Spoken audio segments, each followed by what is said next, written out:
શું બનાવે છે મમ્મા તું? આજે જે આપણે બહાર જે નમકીનની ચણાની દાળ આવે છે ને, હા, તે હું ઘરે બનાવું છું અને એકદમ ઇઝી બની જાય છે અને એટલી જ ક્રિસ્પી બને છે. એકદમ બહાર જેવી? સેમ ટુ સેમ બહાર જેવી જ બનશે અને એકદમ મસ્ત ટેસ્ટી બની છે. બરાબર. આ રીતે કરવા માટે છે ને મેં એને 7-8 કલાક પલાળી દીધી હતી પહેલાં પાણીમાં. બરાબર. એક વાટકી દાળ લીધી હતી પણ પલાળીને તો એના હિસાબે એકદમ ફૂલી અને એકદમ વધારે ક્વોન્ટિટીમાં થઈ ગઈ, મતલબ 1 ની 2 વાટકી જેટલી ક્વોન્ટિટીમાં ફૂલી ગઈ. બરાબર. પછી તેને છે ને એક કોરા કપડા પર પાથરી દેવાની છે, એને કલાક જેવું પંખા નીચે રાખવાની છે. બરાબર. અને એ સુકાય ત્યાં સુધી આમાં આપણે મસાલો તૈયાર કરી દઈએ, જેમાં મેં નાખ્યું છે મીઠું છે, પછી લાલ મરચું છે, હિંગ નાખી છે થોડી, કારણ કે હિંગથી છે ને આખો ફ્લેવર મસ્ત આવશે, અને મરી પાવડર નાખ્યો છે. બસ, બહુ વધારે કોઈ એક્સ્ટ્રા મસાલો બી નથી કરવાનો, એકદમ ટેસ્ટી દાળ બને છે.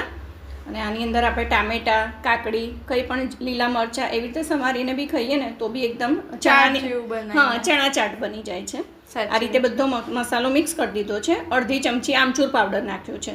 બરાબર. અને તેલ એક બાજુ ગરમ થવા મૂક્યું છે. તેલ એકદમ ગરમ થઈ જવું જોઈએ, ઉકળે ને પછી જ તેની અંદર આ દાળ નાખવાની છે. આ રીતે એ જારામાં મેં આ રીતે જો ધીમે ધીમે અંદર સ્પ્રેડ કરી છે કે ભાઈ એકદમ નાખી દઈશું તો ઘણીવાર ફૂટી જાય છે, એવો પ્રોબ્લેમ ન થાય. અને એકદમ જો તું આ જોઈ શકે છે ક્રિસ્પી દાળ બની ગઈ છે. બસ, પછી એની ઉપર આપણે જે મિક્સ કર્યો છે એ મસાલો ભભરાઈ દેવાનો છે અને તેનાથી આખી દાળ ટેસ્ટી બની જશે. અને હિંગની ફ્લેવરના હિસાબે તો ઓર મસ્ત આવે. તમે બી ઘરે આ રીતે ટ્રાય કરજો.